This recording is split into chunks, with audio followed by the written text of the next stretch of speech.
ሰልፉ የማነው?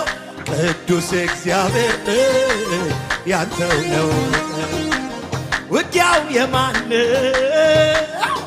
ቅዱስ እግዚአብሔር ያንተው ነው። እኔ ግን በፊት ቆሜ በምስጋና ብዬ ዘምራለሁ ኢየሱስ ገናና።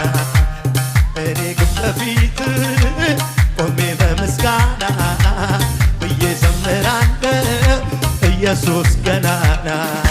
ውድዬ ገናና የኔ አባት ገናና። ሰልፉ የማነው?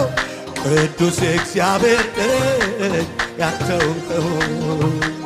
ውጊያው የማነው? ቅዱስ እግዚአብሔር ሸባ ታረግቢ። እኔ ግን በፊት ቆሜ በምስጋና